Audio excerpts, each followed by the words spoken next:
Want entertainment? Big 12 football delivers. Are you kidding me? The conference had it all in 2025. Big plays, Outrageous. close games, even a first-time champion. Let the party begin here at AT&T Stadium. Now we turn the page to new matchups and renewed expectations. The 2026 Big 12 football schedule is here, and we break it all down next on Inside the 12.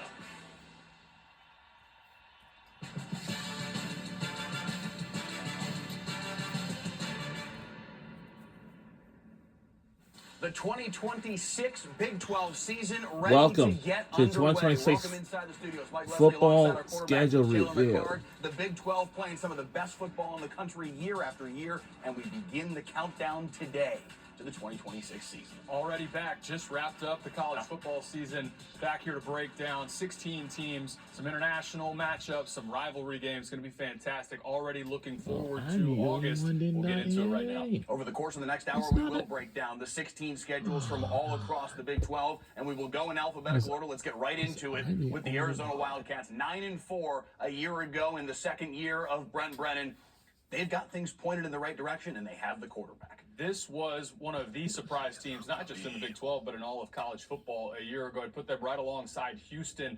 And you mentioned having their quarterback, Noah Fafita, already announced that he's returning for his senior year. That is huge. I think one of the things for Arizona they need to take the next step is winning on the road. That was one of the only areas that they struggled Arizona but there are Wildcats. opportunities right out of the gate to establish themselves this season. None more important than that second game at BYU. I think if they could figure out a way to get that win early in the season on the road, that sets them up for success the rest of the way to challenge in this conference. And then once you get into the meat of the schedule, I actually think the middle portion of the schedule in the Big 12 conference is maybe where they have the opportunity to really create some momentum. You mentioned the game against BYU, obviously a huge game with two teams that figure to be at the top of the conference this season. When you get deeper into the schedule than that, though, certainly the game against Arizona State, everybody's going to be focused on the rivalry matchup. I think before that, though, their game against Cincinnati, that was a big litmus test game for both teams this past season and should be a big game again this year, that October 3rd game against the Bearcats, to see where those two teams are going to slide into the conference. There's no doubt. And then you look at where the schedule We have falls NBA in the month today. of November, and that's where a lot of these real challenges come from. Utah, Kansas State, Arizona State to close out the season. That road game in Manhattan, Kansas, I think we all expect Kansas State to be better next year than they were in 2025.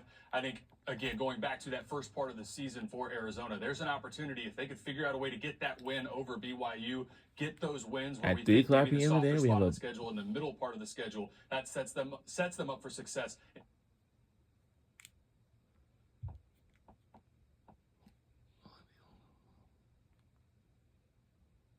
Four-star kid out of Northern California and R.J. Mosley. They need to rebuild that piece of it. But when you've got Noah Fafita, that bodes well for their ability to figure that out. He cleaned up the turnovers in 2025. 2024 almost led the conference in turnovers. It did a much better job in 2025 of protecting the football. That's going to be a big part of his success moving forward, continuing to protect the football at the quarterback spot. All right, next up, Arizona State, their rival 8-5 a year ago. There's a lot of good about what Kenny Dillingham is building with that program. Obviously, the year prior, winning the conference, going to the college football playoff. A slight backtrack a year ago, going 8-5, but still high expectations for this program going forward. And you see on their schedule, certainly the big one in London as the Big 12 continues to build out their international schedule. And a litmus test game on the big picture for the national scope and the interpretation of where teams are going to slot in the college football playoff structure when they play Texas A&M in their second game of the season. I think that part that you mentioned in September is where, for Arizona State, there's going to be so much that's new next season for the Sun Devils. That middle portion in September, Texas A&M on the road, and then going to London and playing Kansas. There's your make or break, I think, in just those 2 weeks. Back a year ago to Kansas State, going on the road, losing in Ireland, and it felt like it took them half of the season to figure out how to sort of gain momentum again. I think the first part of the season for Arizona State, those 2 weeks in September are going to be critical. Because if they could figure out a way, even if you lose on the road at Kyle Field against Texas A&M, if you win in London, you come back home, then you have a bye week, you feel really good about yourselves. If you go 0-2 in that stretch, I think that's where it sets up. It's going to be really important for Arizona State. At Texas Tech on October 17th, obviously another That is big game on Arizona the schedule State. for Arizona State, because Texas Tech looks like they will again be the top team in the conference, at least as we look at things here in January. Where do you expect Kenny Dillingham and his team to be able to take a step forward this year? If there's one thing that I think we've learned with Kenny Dillingham is that he has his guys ready to play and play at a high level week in and week out. And I think that will bode well for, there's going to be, again, so much new for Arizona State. It'll start obviously at the quarterback spot, but I have a lot of faith, and I think a lot of other people do, in Kenny Dillingham to be able to reload.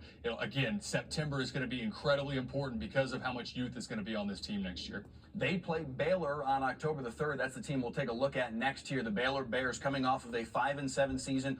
One more bite at the apple for Dave Aranda to get things turned back in the direction that he wants them to be, the way that Baylor certainly wants them to be. Now this is Baylor. With a big date Bears against Auburn in Atlanta in the non-conference. Week 1, they would take on Auburn at Aflac kickoff game at Mercedes-Benz Stadium in Atlanta, GA. It could be an opportunity for them, because beyond Auburn, a chance to start fast. Prairie View A&M, Louisiana Tech, a game at home against Colorado. Could they be 3-1, 4-0 at that point before they go play one of the top teams in the conference on the road? You mentioned it with Dave Aranda. There were a lot of questions on whether or not he would be back for the 2026 season. New athletic director comes in. They talked early about this is a make or break season for this football program, and they've got to get back to their expectations of competing for this league, not just getting to bowl eligibility.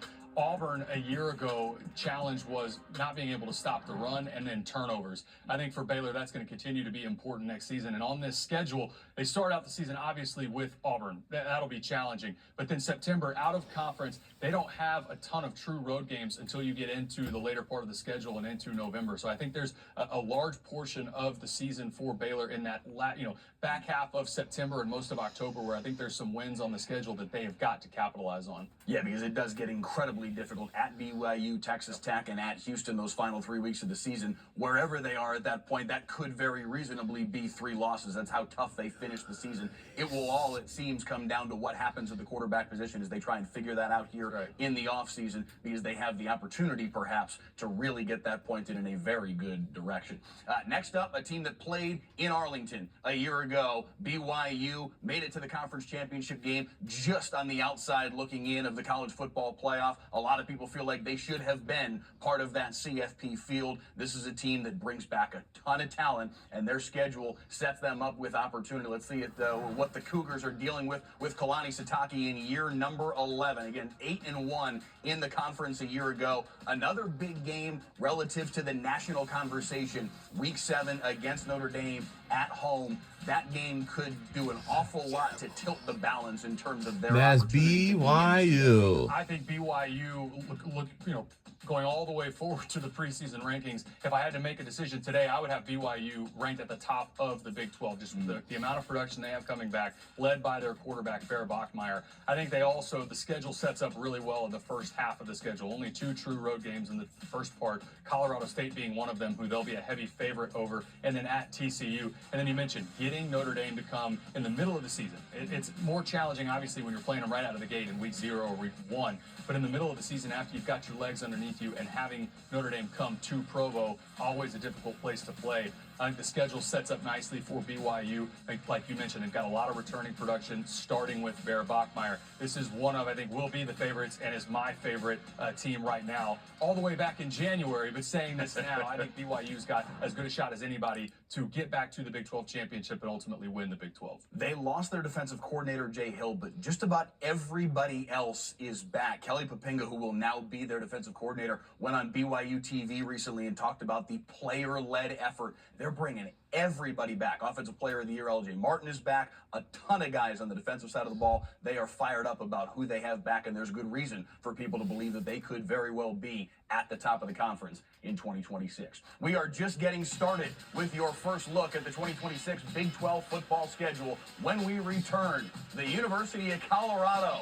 Can Coach Prime get the bus pointed back in the right direction? We'll talk about Houston as well. One of the surprises a year ago in the Cougs with Connor Wigman. Keep it rolling. We'll be right back on the other side. Any questions?